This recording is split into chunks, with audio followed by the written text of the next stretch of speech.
Hey everybody, what's going on? Welcome to the GMI Rocket Show. Today is episode 31. I'm your host, Roman Zelechenko. I'm a former immigration lawyer and now the founder of an immigration tech startup called Laborless, which automates H-1B compliance. And I'm also the founder of GMI Rocket, which brings you this show.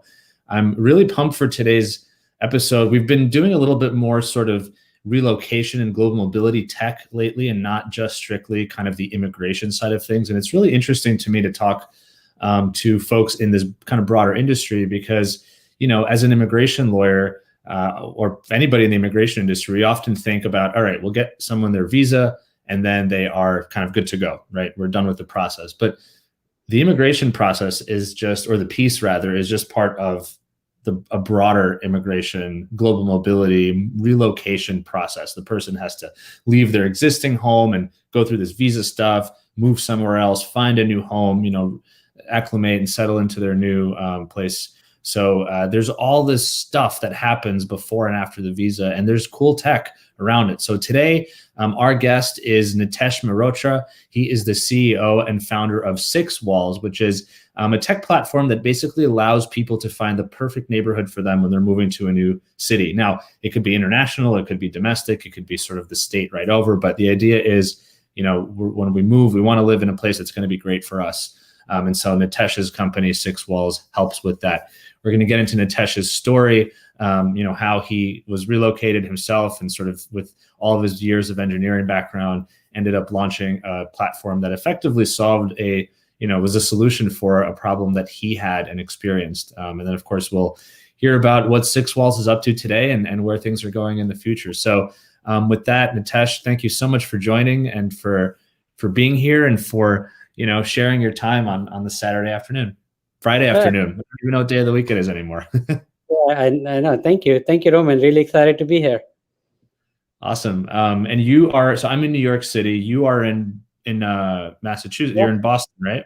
I'm right outside of Boston. Where it's snowing, still snowing right now, but hey, we have a power and water. Yeah, I know. It's crazy what's happening in Texas. It's kind of really devastating, and I feel lucky to be in the Northeast right now, even though it's usually really cold here in comparison to the rest of the country. To your point, thankfully we've got our shelter, we've got our water and our heat.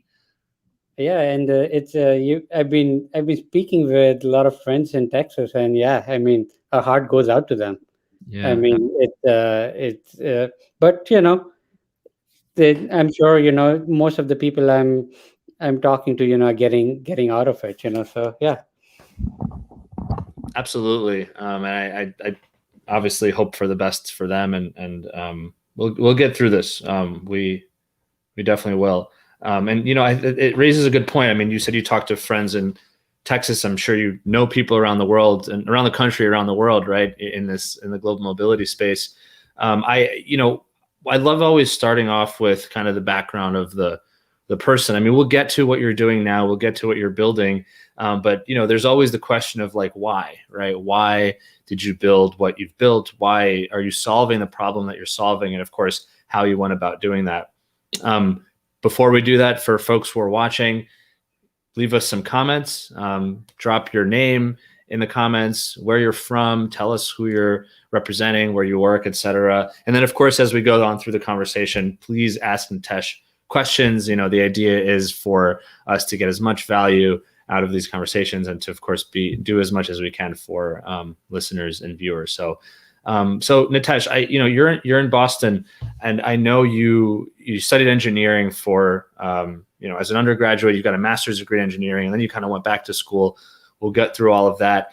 But before even college, before all of that, did you grow up in Boston? Were you here? What's your story? Yes, I grew up in India. I lived there for a good 20 years, right? And then something, I had an aunt in Detroit. I still do. And, I got in a college over here, so, and, computer science sounded really exciting. And so, that's what made me jump, made me immigrate to US, and been a good journey. Did you come to the US knowing that you wanted to live here afterwards? Like, or were you like, I'm going to come here, get a degree? I'm assuming you came on it was an F1 student visa. That's right. That's right. Yeah. So no, I had, I had some ideas. I wanted to, even when I came, I wanted to start a company. I come from a family of entrepreneurs, Hmm. and so I did want to. And the U.S. always had this charm, right? That's the place to grow your business. That's the place. So I always wanted to do it. I didn't know what I wanted to do, but the excitement, of new technology. I've always been a technologist. Always interested in science. That's what kind of, even at that point, I had a good idea I might stay over, and just because of the science and technology and building a business. That's awesome. Can you tell me a little bit about, you said your family are entrepreneurs. Can you tell me a little bit about that? Who in your family is an entrepreneur, and sort of what have Yeah. they built? What did they do? Yeah, so my family, all of the, we come from a business family, right? And my grandfather started the business, and it's what's amazing to me is what we don't realize is how far we have come over past 100 years. When I look at my family tree, my great grandfather had a business, and from a family history, there were some floods and they lost everything they had. And so my great grandfather in their family, right, they could barely, they had barely enough to eat at that point. And it they survived, with the help of friends and family. And then my grandfather started another business. It was a retail business. And by the time I left India, we were doing fairly well on the retail side. We had diversified into like mattresses, property, and a bunch of other stuff, but nothing related to science. And that's what got me to US. Is I was always interested in science, right? And that's what attracted me here. When you were in like high school and grade school in India, were you drawn to any computers or like any sort of engineering or anything like that, or was it not really on your radar? Engineering, Yeah. but not computers. I found computers. We didn't have that many computers, but it was always a timeshare with someone. You're sharing it. So I never developed a love for computers at that point. But science, and engineering, I was always interested in. Interesting. Okay, and so you had an aunt. You have an aunt in Detroit. I guess your aunt probably, or maybe you said like, "Hey, I want to go study abroad, or I want to go to America. That's where the businesses are. That's where the opportunities are." I'm assuming that she said, "Great. I mean, come here and I'll help you." Did you, when you entered, now you went to undergraduate school where? Yeah, so funny, right? First I was in Campbellsville College in Kentucky, Okay. and then I went to Iowa State University in Ames, Iowa. And did you transfer? Can you talk a little bit about why the transfer or? Yeah, so initially I came, Campbellsville, because I got full scholarship, but it was a small school, right? When I first came, right, they really didn't have they had a science program, really good science program, but not an engineering program. And so I wanted to be a little bit more diverse.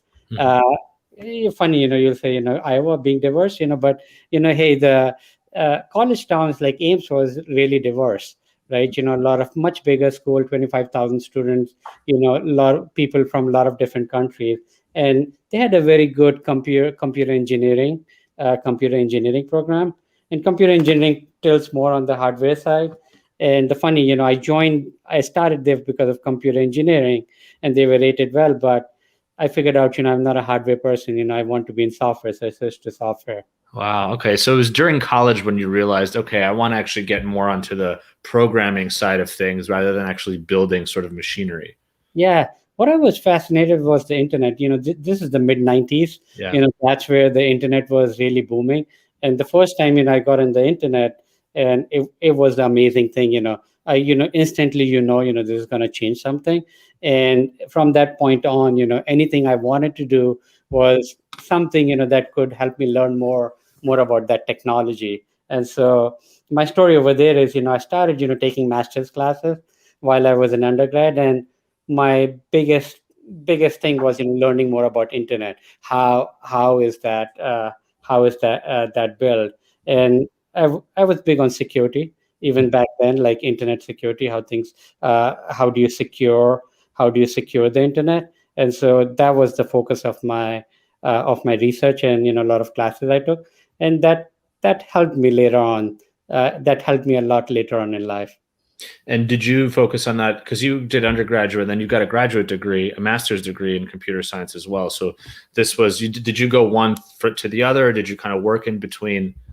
Yeah, when I was doing my undergraduate degree, most of my friends were graduate students, and so I used to hang out with those guys. But I was like the undergraduate guy, the kid among these guys who were doing all the cool stuff.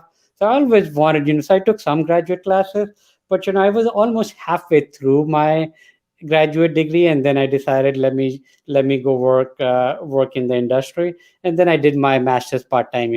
I was like, I'm always halfway through, might as well get the whole thing done. Yeah. I did it from WPI part time while working full time.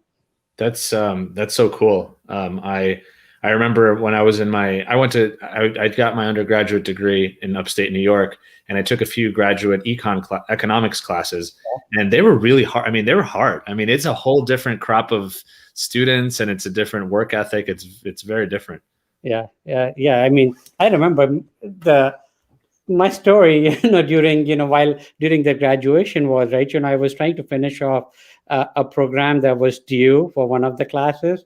So I was up late that night, and believe it or not, the instructor was still taking taking those projects, and so I was working late, and during graduation I was sleeping half through it, because I was so tired. But it was hard work. That's classic, but it also shows me that you are committed. I mean, this is something that, like, I feel like most students would be like, oh, I'm graduating tomorrow, just can't wait to get this all over with. And you were like, I need to finish this, this project. I mean, it's something that you really deeply cared about and obviously found interesting to some extent. Yeah, I had to graduate. Yeah. Oh, okay. Right. Exactly. If you didn't finish it, you weren't graduating. That's true. Cool. So, once you graduated, and did you get the part-time, the master's degree at Iowa as well? No, at WPI in Boston, while working. Got it. Okay. And so how, when you got that first job, after you graduated with your master's, what kind of work were you doing? What was the industry like at the time for you, and, what were you working on? That was the amazing time, before the dot-com bust. There was so much innovation happening in the industry, and that was amazing. My first job was what they used to call firewalls, more on the internet security, making sure, you secure an enterprise. And so this was this company called Accent Technologies, which eventually got acquired by Symantec, which I believe got acquired again. But it was more on the internet security, building firewalls, and I absolutely loved that. Did you feel, before I'm curious because, I grew up in the 90s. So when I graduated college, it was 2010, so I kind of knew all about the dot-com bubble and the burst, and I've only just read stories and heard stories. Was it exciting? I mean, a lot of the stuff was happening on the West Coast. You were obviously in the Northeast. Did you still feel the kind of energy around the technology industry, even where, on the East Coast here? Absolutely. I mean, with all, it was the best thing about that was the excitement and the optimism that people had. The optimism was, that this internet is going to change everything. I mean, a lot of those visions, that are being realized right now. But I'm a believer, if you listen to Mark Andreessen, the VC, and his thing was, right, that startup ideas are early, right? That's the worst thing, and the biggest at that point, the company that everyone used to make fun was, Webvan and pets.com. And the thing is, right, if you look at chewy.com, right, which is a multi-billion-dollar, they're doing exactly the same thing. And so going back, at that time, there were a lot of businesses that I felt were early, they raised a lot of money, but there was that excitement and that optimism, which I haven't seen. We're starting to see a little bit of that, but we're going through a pandemic, so that's suppressed. But the excitement, and the optimism was what I miss even now. So what happened, for you with your career with, around the 2000 dot-com when the bubble burst? Yeah, so that's where the immigration, as an ex-immigration lawyer, you would love the story. Was so I switched, I was in a big company, everyone was switching jobs, so I went to a startup, and the startup was doing backup over the internet, so it was one of those early SaaS companies, in right there in 2001, and then the dot-com crashed, dot-com bubble crashed, so the company didn't do as well, and then yeah, then September 11th happened, and so the company had to file bankruptcy, and obviously I was on my H-1B visa. My wife was still on the F-1, studying. She was doing her master's in computer science, and then you're almost like you hit that thing, that people, all of those worries of the H-1B, you're out of job, and you gotta go back, right? There's no. There's no option, and this probably the most depressing time, right, for a tech worker, because all everything that's going on. And so that's where the good karma that I had in college taking those security courses.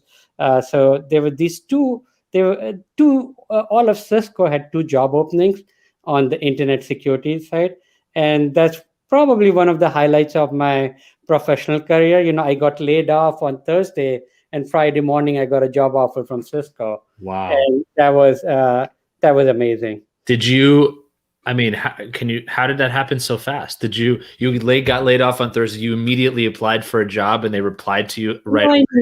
I knew, that something like that, when you're an employee, that's going to happen. So I knew the company wasn't doing as well, and so I had applied, and I remember my sec was it yeah my second interview at Cisco was on September 11, 2001, right? It's one of those things, right?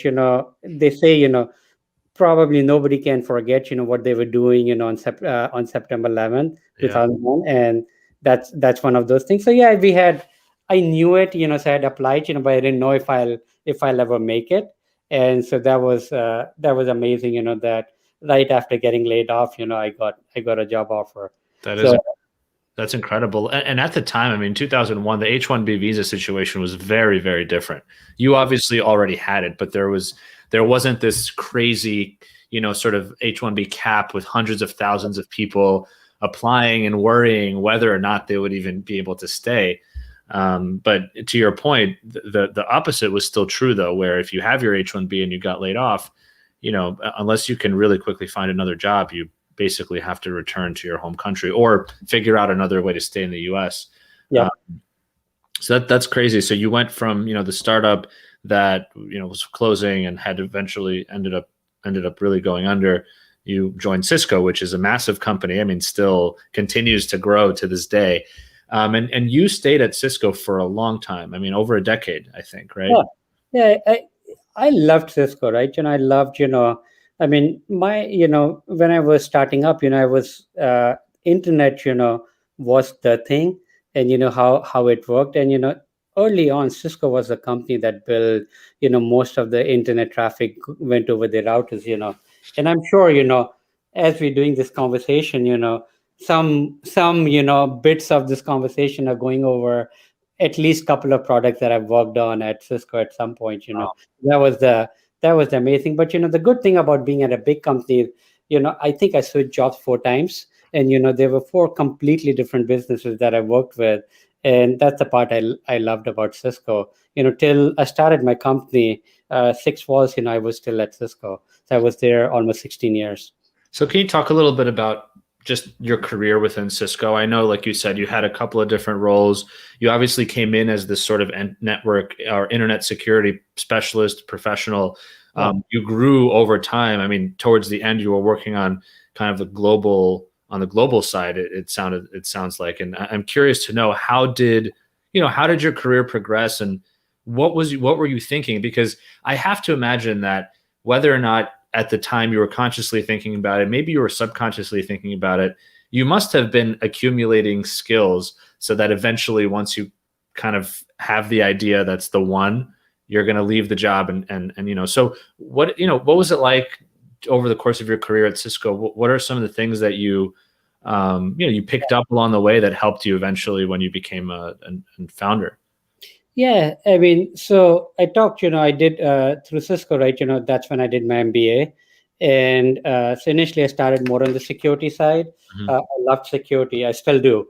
And then somebody told me, I talked to one of the VCs, and, the VC's advice was, right, when you are a founder, you have to do a lot of different roles. And so try to experience as many roles as you can. Try to do as many different functions. And she said, product managers get to see a lot of different things, so why don't you move on the product, become a product manager? And so that's what I did. After being, I joined as an engineer and then came on more on the product side. And then on the product side, it was amazing. I got to work on a lot of different really cool products. One of the products, one of our products was managing cable modems, and Comcast was one of our big customers. And so the product was managing 30 million cable modems at some point, right? And Wow. different scars about those things and different stories. There was always like, it actually happened. One of the times, one of the products we were working was used by AT&T, and and something bad happened. Product, how it was deployed, and I think AT&T had a big outage, and that was national news. So you're working hard, trying to fix it. You don't want to be in national news for all all the wrong reasons. Right. Also, the other cool things were, I, I worked on acquisition side. We acquired a couple of companies, to grow Cisco's business. So over, most of the stuff I did, was, trying to balance out my career, to try to learn different skill set that would be useful later on. And in the end, I was working on mobility, but it wasn't, funny enough, right? We work in mobility right now, but it was a different mobility. It was cell phone mobility. Okay. It was, selling our software to AT&T's and Verizon's of the world, so they can actually take the phone calls and all that kind of mobility. Yeah, understood. I've got a couple of questions because you had a really long, obviously progressive career at at Cisco, but I wonder a couple of things. So, obviously everyone who ends up becoming a business owner, everyone has their own journey, their own timeline. Some people start their business before they finish college. Some people, or they don't finish college. Some people have a whole career, have degrees, and there's everything in the middle. You came from this family of entrepreneurs. You always sort of had this, I guess, running in your mind, maybe whether just because it's what you saw or you always maybe wanted to start a company. Well, actually, did you always think to yourself, one day I want to start a company, I just don't know what it is? Or were you like, yeah, I don't know? Yeah, I always wanted to start a company. And the thing is, right, it's a hard, especially when you're immigrant, it's a hard decision, and especially from some of the experiences I had early on. And so you kept procrastinating it. You're always like, I want to do it, but life is also good. Getting a good paycheck, some of that comes at a risk. So I kept procrastinating it as far as I could, and then it was like, you got to do it right now, or never. And that's when I took the jump. And so I guess based on that, I'm curious. I worked at a large tech company. Before that, I was at a high volume immigration firm. My whole life, my whole career, I worked at investment banks in college. I sort of had this corporate experience. It wasn't years or decades, but it was several years at least, right? I always had this sort of learning that I took away from the corporate world. And I wonder, did you ever think to yourself, you got this advice from that person who said, look, try a lot of different things, because one day when you become your own business owner, if you have had at least some experience doing a lot of the different things, you'll be a better leader. You can empathize with your teammates and all that.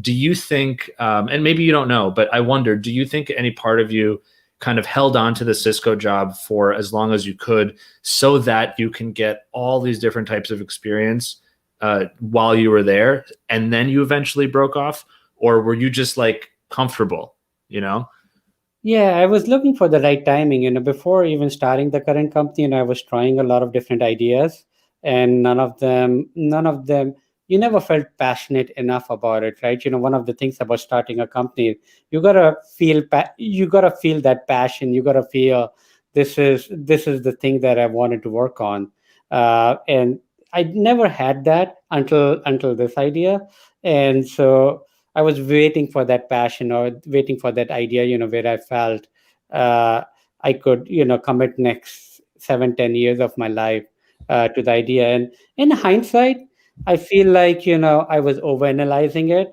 My recommendation for people is, if they're thinking, just do it.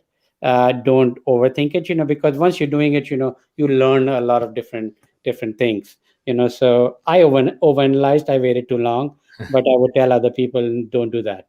What can you share one of the ideas that you sort of started to think about before but never really pursued? I always think it's fun to hear kind of what were some of the things you were thinking about, Yeah, before. yeah. This was when I became like a homeowner, and keeping track of all of these manuals and maintenance schedules and all of that was a pain. So all of my ideas are around saving people time. So it was more around how can we automate the stuff, and save people time. And the idea was, right, that you try to hook into like someone's Gmail and see all the products they have brought, and then automatically download the manuals, Mhm. and then ingest those manuals and come up, for example, right, if you buy a fridge, what kind of filter does it need, how often does it needs to be changed, and so automate that task, automatically create that schedule, when all the maintenance needs to happen. So the pain point, my pain points, I'm lazy, I don't want to do more work than I have to. Anytime I can automate stuff, right, I will. And so that was one of the ideas, how about ingest all the manuals and automate some of those tasks around what all needs to create the schedule around what all needs to be done around the house. That's really cool. And you can even take it a step further and do it for small items you own, your blender, your microwave. And then maybe you can see when the warranty expires. And then 2 months before the warranty expires, you get a notification that says, hey, your warranty is about to expire. Is it still working? Because Yeah. if not, it's still covered under warranty. You could get a new one. Yep, yep. And I decided not to do it, and I think in hindsight, right, it's like these ideas, the idea might have a lot of different flaws, but once you start doing it, you learn so much, and you evolve. So I love that. That's so fun, and it's cool because people who are, maybe this is your first company, but in your mind you're a serial entrepreneur. You've always had ideas. Maybe you just didn't stick with one for so long, for as long as this one, but you've always been sort of problem solving, building solutions and products in your head. So you spent 16 years there. You said the last role was kind of this sort of technology role where you're now working with these global phone mobility, not person mobility, but phone mobility companies. So I'm curious now with SixWallz, you help people relocate, optimally to a new city, whether it's, I suppose, in the same country, in the same or in different countries around the world. You weren't working in a global mobility or immigration team in Cisco. How did you come up with this idea, and sort of how did it keep? It seems to have been the one that stuck with you. So how did that all happen? Yeah, it's funny. When I quit Cisco, I wanted to start something, and my initial idea was around chatbots, and how to automate responses to chatbots. And then I learned, that market is really crowded, and at the same time, I heard this thing from this podcast from Mark Andreessen, and I was fascinated with AI, and that's why I wanted to do that. I felt, that AI has a way of changing the world, and so I wanted to be involved in. what Mark Andreessen in that podcast was saying, that everyone's so scared about, computers taking away the job, or getting so good and automating it. And he's saying, there are already the industries where, there's so much automation that people are talking about, jobs going away. But there are industries in there's just not enough automation. The costs are just going up, right? And he talked about, healthcare, education, home, anything related to the home. And that stuck a nerve with me, because my personal pain point was, uh, I had tried to, Cisco wanted me to relocate from Boston to the Bay Area multiple times, and I always resisted that. And we looked in the Bay Area, we never were able to, for a lot of different reasons, relocate. But what what we found out, during those exercises, was that how underserved that market was, the relocation market. And I think now, looking in hindsight, the reason is that people cater to local people moving, because that's such a big business, and they don't cater for people relocating. And so I felt that, and as a technologist, that bummed me, that there's so many ways, you can automate this task or use data or technology to make the life, make the decision making much more easier. And so that's how I started SixWallz, right? I heard that thing, and then I felt like, let's go in an industry, where your technology expertise would go much further, as opposed to, yet another security company, or yet another technology company. And that's how I started SixWallz. That's interesting. So, and to back up a little bit, when you left, so you had this idea after you left Cisco. So you kind of got to the point in Cisco where you said, "Okay, I'm leaving.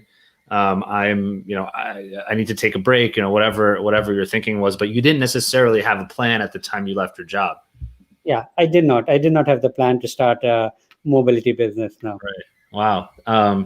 What gave you, and it could be a lot of different things, but sort of what gave you the confidence to do that? And I ask this because a lot of people feel stuck in their jobs, and it's not that they don't like those jobs, but at some point you might want to change, even if it's a change from something that you like. Yeah. But were you just so fed up where you're like, you know what, I don't know what happens, I just need to change? Or were you kind of like, I don't know, what was your thinking there?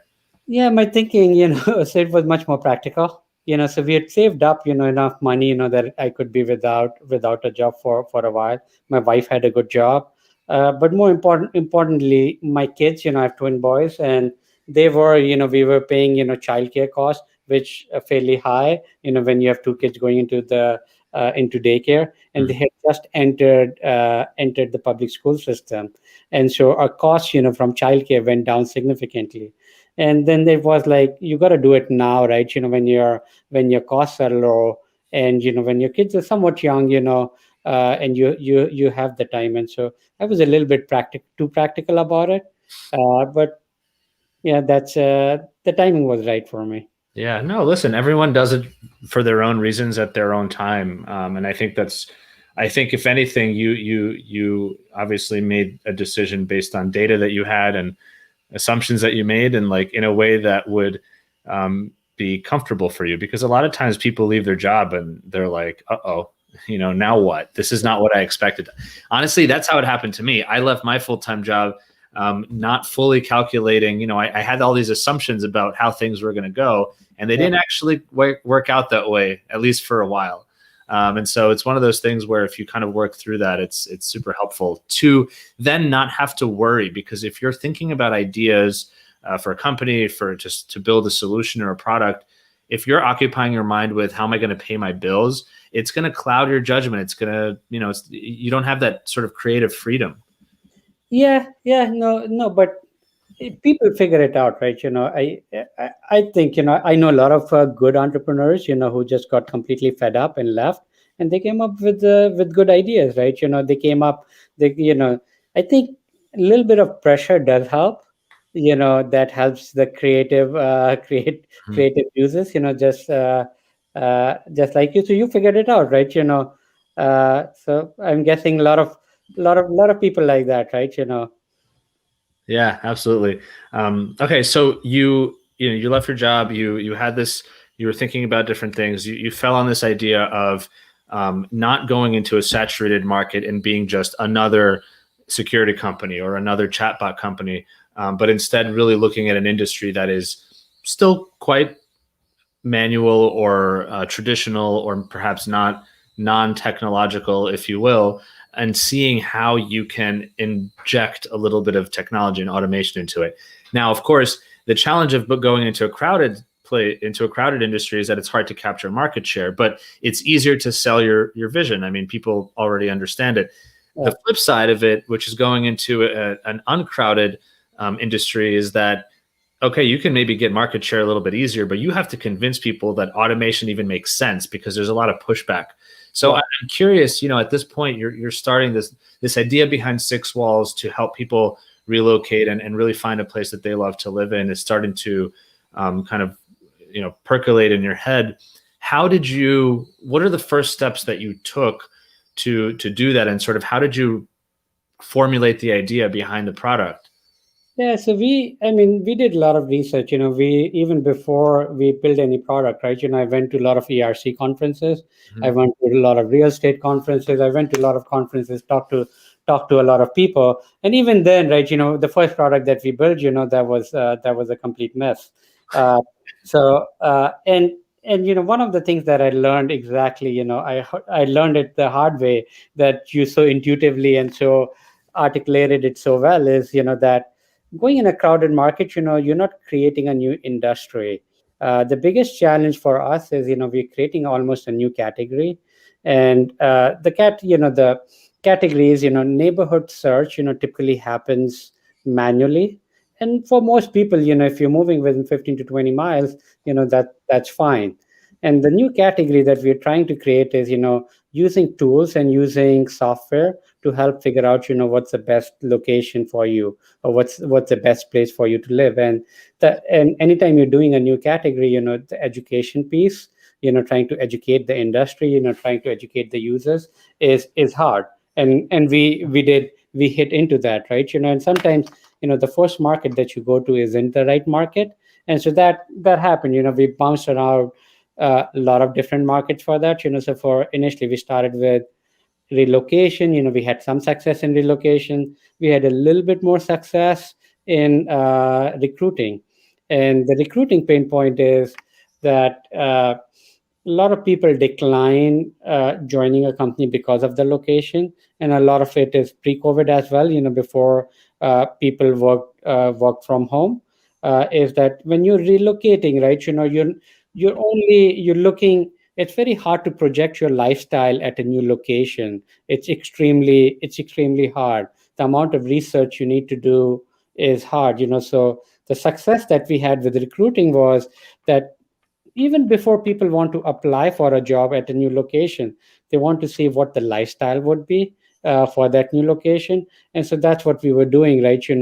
We're giving people, and we're not just looking at the neighboring towns. We're looking at a whole area around the job location, and we're trying to portray people's lifestyle, and just so that they would apply for that job. So for a company, they're more recruiting leads, and then there's they accept the job also.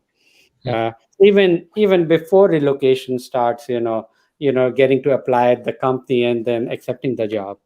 So can you talk a little bit about, maybe at this point where you are in your story right now? You went to a bunch of conferences, you started to understand what this problem is really acutely. What was you said you also bounced around a little bit. You did a bit with relocation, a bit with recruiting. When you landed on SixWallz as what it is right now, can you talk a little bit about what it is, what it was at the time? What was that value proposition? If you were giving me your elevator speech, like, what does it do at that time? Well, the value proposition is simple. We help you figure out what's the best neighborhood for you, based on your own personal preference. So aspect of personalization, where I'm going to find you a perfect neighborhood for you and your family based on what your needs are, not based on someone else's need. And then the second aspect of it is using data and technology. So what we do is we aggregate a lot of different data. We have more than 20 sources of data sources that we try to get. And the reason is, we pull a lot of these data so that we can help you make a faster and better decision that's right for you and your family. In the end, anytime when people are moving, it's it's a decision that's hard to change. Or when you're buying a home, it's a decision. It's one of those decisions that's hard to reverse, Mhm. and so people want to be really sure. So we're giving them that confidence, by with technology and data, that the decisions that they're making is the right decisions, and the decisions on where to live. We feel, the neighborhood that you live is much more important than the home you live in, Hmm. because it's surrounded by community. And community is extremely important. And there's a lot of research to back that up. And so our goal is to get people to find the right community, so they can live in that community for much longer, and they don't have to keep moving. So how would it work? I mean, can you walk me through it a little bit? If I'm trying to move, let's say I'm a relocating employee and I'm moving from Paris, France to New York City, right? Yep. A lot of different neighborhoods in both cities. How would I go about, maybe at that time, or maybe it's still the same today, how would I go about figuring out what exactly I should be thinking about through SixWallz? Sure. So we have three basic criteria, and then we have a lot of secondary criteria. So basic criteria are commute, affordability, and schools. So on the commute, what we do is, we'll take a map, from a technology perspective, we'll take a map and we'll ask you, how far away from the city do you want to live?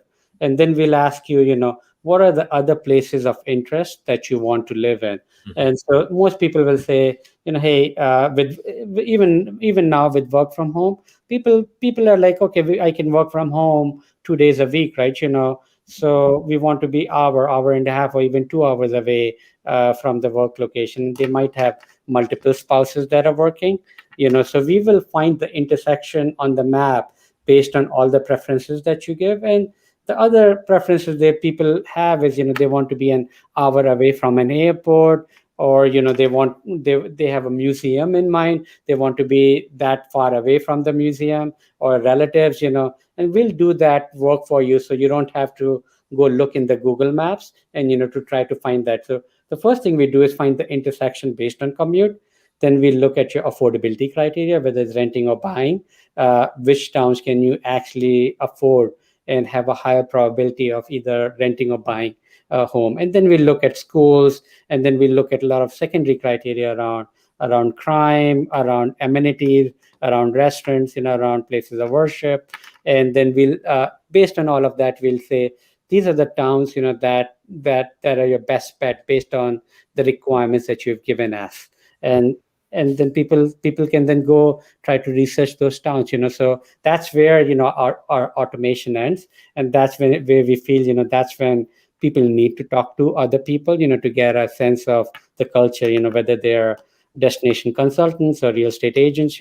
I think those people add a much more value from that point on. So we'll let them take over from that point.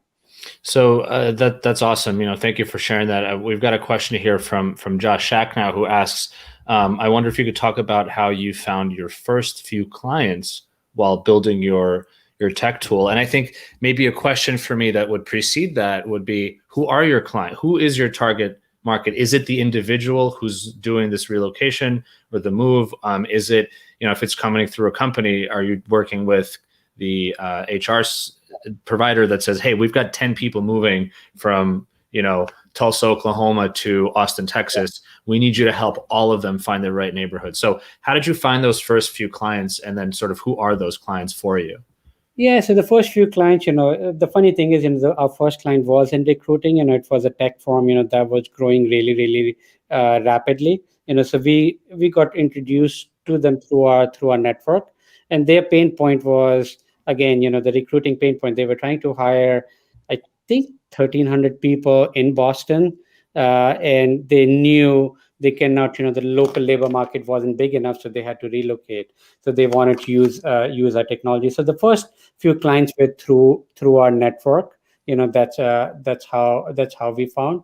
And so now, I think where we are going, so initially it was more about recruiting and relocation, but the way we are going is we're more of a HR benefit, where we always look at us as our customer as the end user, because those are the people, uh, who have the biggest pain. And so now what we're seeing is, with the whole work from home, work from anywhere, we see us also, in addition to both recruiting and relocation, we see us as a benefit. A lot of companies, my wife's company is a good example. They had an office in the Silicon Valley, in the Bay Area, and they decided to shut the office down, right? They decided to go fully remote. And so we're looking at, a lot of people moved, to a very from all over the country to a very expensive area. And now the work does not require you to be in that area, right? So wouldn't you want to move to a lower cost areas, or move because of lifestyle? So that you can save money, and you can have better quality of life. So we see us as a benefit that can be given to all employees, especially for companies, that have change in policy in work from home or work from anywhere. Okay. And just to kind of dig in a little bit on that first one, your first client was somebody who came in through the network. I mean, obviously you had years and years of experience. I'm sure you knew a lot of people. But this was basically a corporate, like your first client was actually a big corporate client, it sounds like. It was. And that is not usual. That's not typical. Yeah. It was. And, unfortunately, right, a lot of things changed post-COVID. Sure. And so some of that stuff did change. So a little bit of a focus change over there too. But yeah, that's unusual to get but I do see, say it was a startup, right, growing rapidly. I do see, for a lot of tech companies, startups are a good place, because because they're taking the risk, they're willing to take risk, they're on the cutting edge on the innovation side. So you're saying that in marketing and selling your company to startups is a good idea because they themselves are innovative and they're willing to take risk on their service providers. I think so. Yeah. I think so. As long as there's large enough market over there, I think that definitely worked for us. Yeah, no, I mean, it makes a lot of sense. A lot of times you do see small businesses supporting small businesses. Yeah. It's kind of a beautiful thing because everyone, there are the large corporate entities and then there's some large service providers that always service the corporate entities. But at the sort of, when you take a step back and you look at small and mid-sized businesses, there's just millions of companies doing all sorts of things and they're all supporting one another. They're basically all, working with each other, and it's kind of wonderful. I have another question here from Samir Kadakar, who asked, you kind of answered this a little bit, but do you sell directly to HR recruiting departments or to RMCs or both? And how have you been able to provide ROI? I mean, I hear the ROI question all the time, and sometimes it's challenging to answer when the real benefit is kind of, making an employee's life easier and making something faster, et cetera. But of course, there has to be a dollar sign next to it. So curious, I mean, you did say that you really help on the HR side. Do you go directly to them? Do you partner with RMCs and say, here's what we can provide to your different companies? And then what's the kind of value proposition, I guess, that you give for them? Yeah, so we do both. But primarily going direct to the company makes a little bit more sense early on, because they, like I said, the companies have the pain point, and they're much more willing to take the risk. So that's where we had the success. But we sell through both. And how do you? So on the question of ROI, that's a tricky one, because at the end of the day, what we're selling is employee experience. How do you quantify employee experience? So we tried a lot of different methods, to quantify employee experience, and one of them was, we looked at a lot of research studies, and the research study says, what's the cost of an employee leaving, right? So we looked at it, we used that to quantify, right? If you do not provide the right tools for your employees, you're losing on productivity, you're losing on lost when employees leave, you're losing on that knowledge, and but It was a little bit easier on the recruiting side, because those departments are slightly more mature from a ROI perspective. And the ROI over there is how many recruiting departments are judged based on how many people do you get through, how many people are interviewing, and how many jobs there are open, and how fast you close those jobs, right? And those, they have a much more valid metrics that are easy to measure. And so that's why we had a little bit more luck on that side. But I feel even on the relocation side, there's a little bit of that, but it's a little bit harder to quantify employee experience. I was going to say, the one thing that I would add to that is, last week I had Lynn Greenberg on the show, the CEO of Pivot. And I feel like one of the things that she also talks about is not only is it bad when employees leave, but, there's also, even when they do stay, if their happiness is suffering, if their mental health is suffering, they're underproducing, it just, the whole thing trickles down. Plus, if they do leave, forget about the lost job and the lost knowledge. You now have to spend a lot of time finding, hiring, and training another person. That's time and money lost right away. Yep. And that, depending on who the person is and what role they have, that could be tens of thousands of dollars, if not more. So it's interesting because I think this is always a challenge. We know it's right. Like you telling me that your product, if it helps somebody move in a better, more human way that's going to match their sensibilities and match their preferences, that sounds right. I mean, that sounds like a good a solution. And when you talk to any company, that sounds right. But we always go back to this challenge of like, okay, fine, but does the math make sense? And I get it. Like the math has to make sense because businesses are, accountable to their bottom line to some extent. But I wonder if we'll ever move away from that, like, or maybe if it's going to become more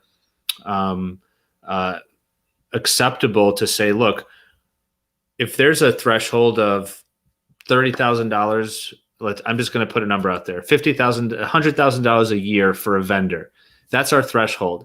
If that vendor can give us something that will make the lives of our employees better, for sure, we don't need to hear about ROI. If the vendor costs less than $100,000, let's do it because that's going to make our employees happy. And like that number to us, we don't even have to think about it.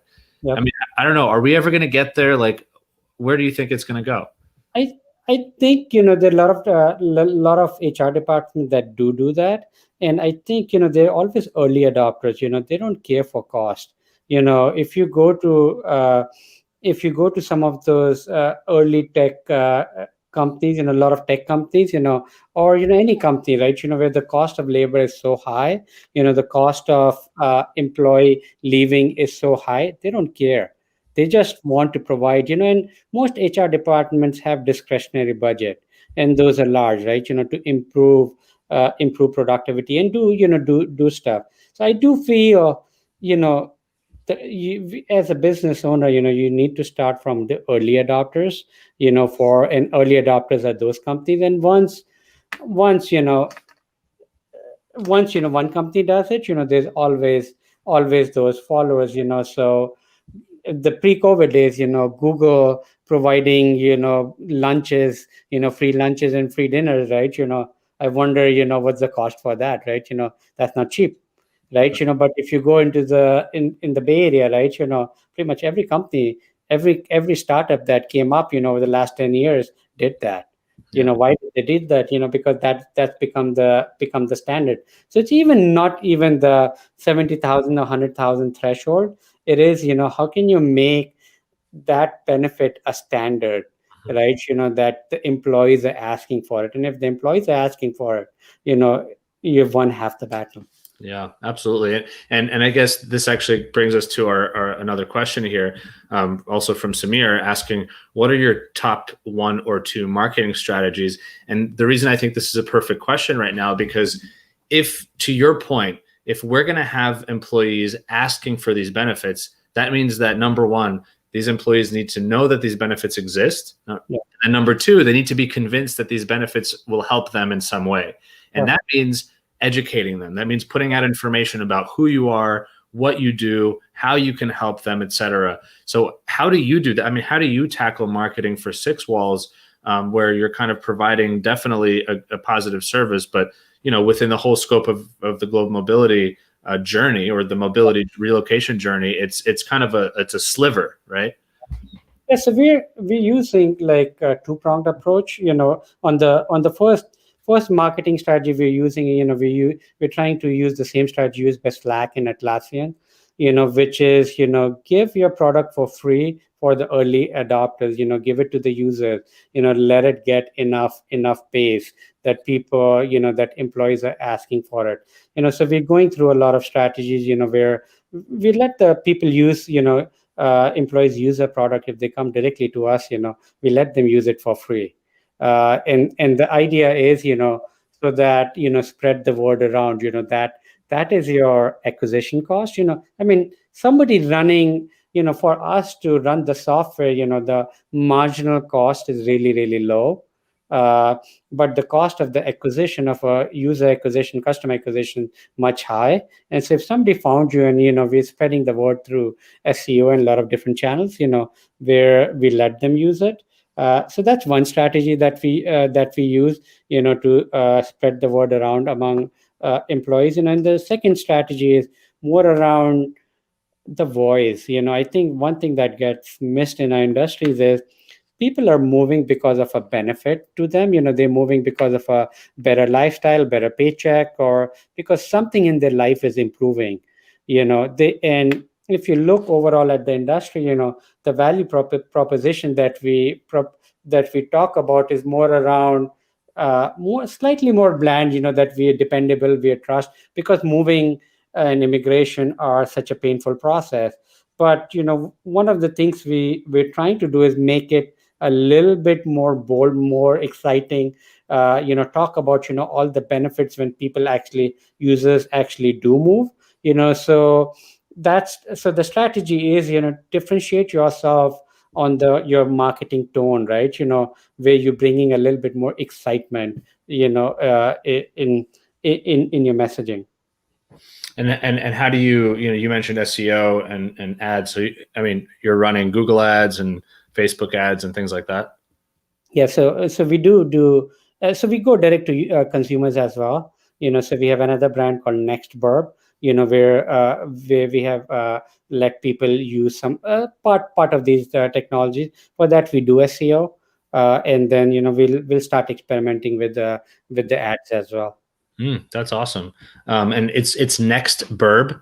Yeah, that's right. Like next suburb type of thing. Yeah. And is that sort of a subset of SixWallz, but kind of on the direct to consumer side?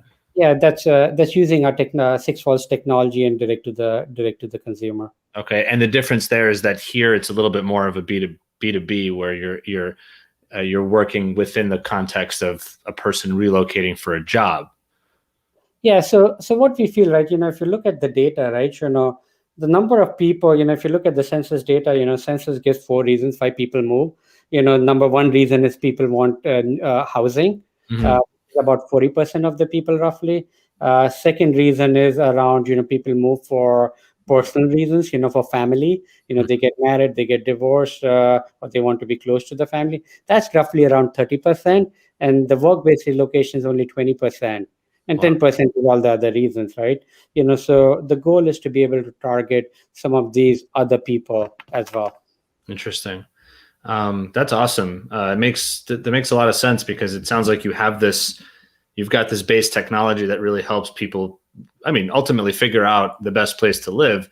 And then you have this sort of segmentation of why people are moving in the first place. And if you can take that foundational technology and maybe deliver it slightly different ways, depending on why the people are moving and like you said, it sounds like via kind of different brands a little bit, you can actually grow your reach and probably get more data as well, as far as what your company is seeing.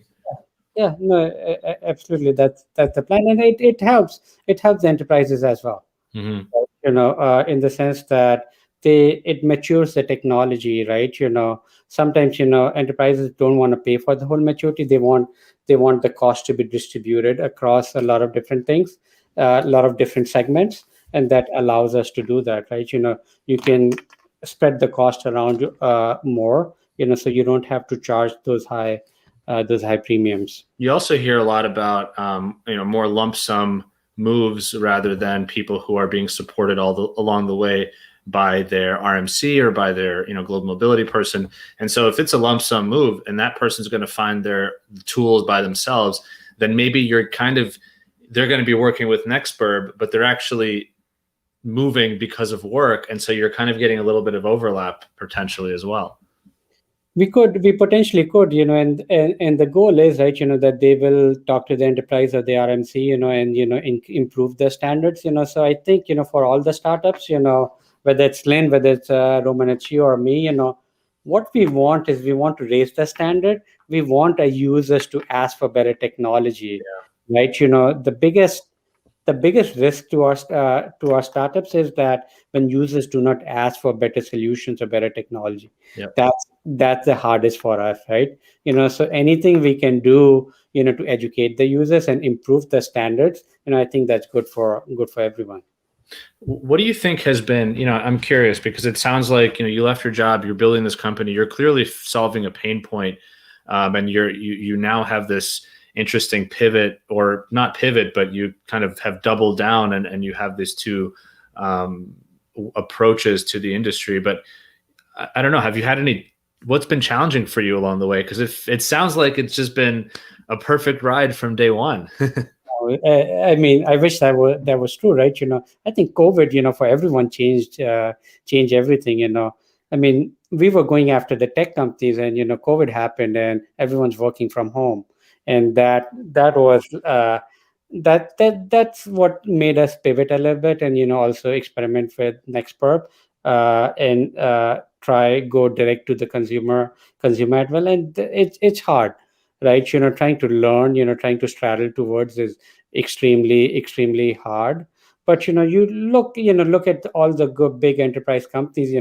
They're taking the best of both worlds. So the biggest the biggest challenge for us is, my background and my network is in technology. And the biggest challenge for us is building a network in a completely new industry. In HR, relocation, even immigration, they're very small, very small spaces, in the sense that everyone knows everyone, and there's a small network, and so try to break into that network and build that network has been hard. Understanding the nuances of different technology and the new industry, that's been hard for us. What do you think would be, I'm always curious to hear from guests what they think the future of the industry holds. What are you seeing in terms of the future of, let's say, the relocation space in specifically? But then, of course, my other question on top of that would be, what do you wish you could see as well? I mean, there's the things that we're already seeing, but it sounds like there's room for expanding the horizon. There's room for opening up the door and letting more people in. What do you wish you could see in the industry, and then where do you see things going actually today? Yeah, so I think the biggest trend for the industry is like the work from home and work from anywhere.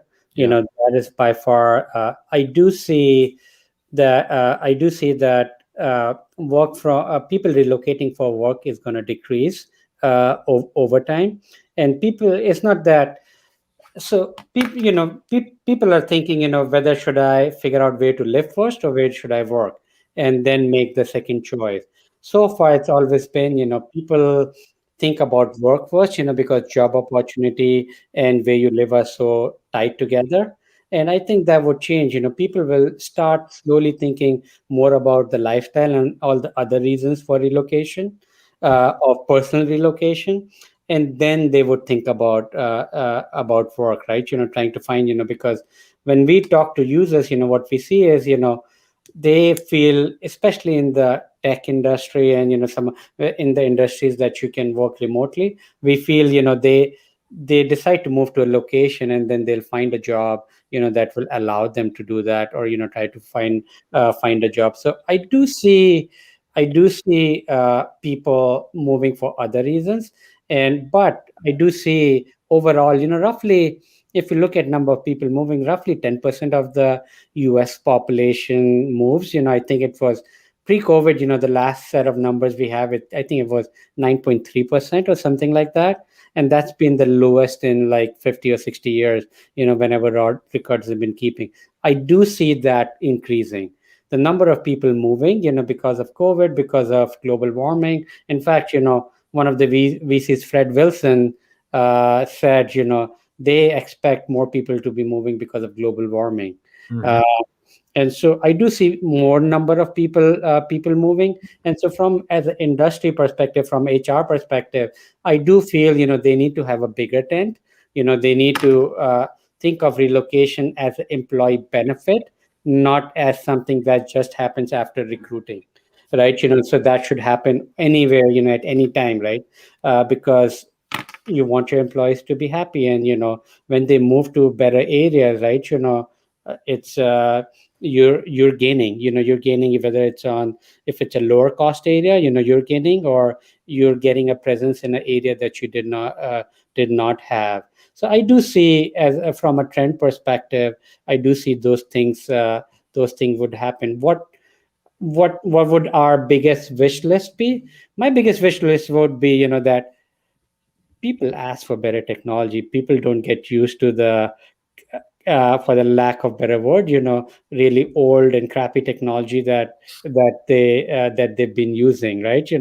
I want people to have higher standards, and hold the vendors to much higher standards, and that's good for innovation. Yeah, I couldn't agree more. And we're slowly seeing that, when we see companies like Uber and Airbnb and, any number of consumer apps constantly roll out updates and features and things like that. And then we go back to work, or I suppose now we wake up and we're already at work, but, we log into our work related platforms, or we go through this process with our companies, and then we're like, yeah, this is not even close to the experience I'm seeing with my consumer apps. And so we should be challenging that. And you're right. I mean, as people start to think maybe that way a little bit more and start pressing their companies to find better solutions, the companies will in turn hopefully press the industry and say, all right, what's out there? Yep. And what I find is that a lot of times there is someone building a solution for a problem, but if companies aren't really super aggressively looking for that solution, whoever's building it is going to stay small for a long time. And I mean, hopefully they can survive, right? But sometimes they don't. So if we can accelerate this feedback loop of consumers want something, they press their companies, the companies go out to the industry and say, all right, we're willing to invest and experiment to make things better for people on a daily basis.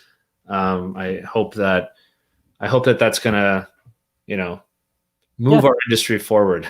Yeah, absolutely. The pace, and the pace of innovation, pace of change has increased, right? And I think that would increase. And I mean, I think that's a big Jeff Bezos saying. Jeff Bezos saying is, the user experience. If you user experience, does not stay static, right? Users' expectation keeps increasing over time, right? Before they wanted a package delivered in a week, then it was 2 days, then it's a day, and then it's few hours, right? So the users expectation keep increasing, right? And hopefully, so that's the biggest hope for all of us entrepreneurs, trying to change the world. Yep. Amen. Because you're in the immigration, in the kind of relocation industry, I'm curious for you, you help people find the best neighborhood for them to live in. I like to try to end these conversations on a more of a fun question. If you could choose any neighborhood in the entire world, if no money wasn't an issue, if COVID wasn't an issue, if you could choose one neighborhood in the entire world to live in, and maybe it's Boston, I don't know, but if it's not Boston, where would that be? I love the town I live in. It's Lexington. What I don't love about it is, if I could turn my camera around, you look at the snow. That's the part I don't. If I could move this town, move it to California or a Florida or a Texas, I would absolutely do that. So I like, we love traveling, and so we feel like we'll be happy in a lot of different different locations. I love the Bay Area.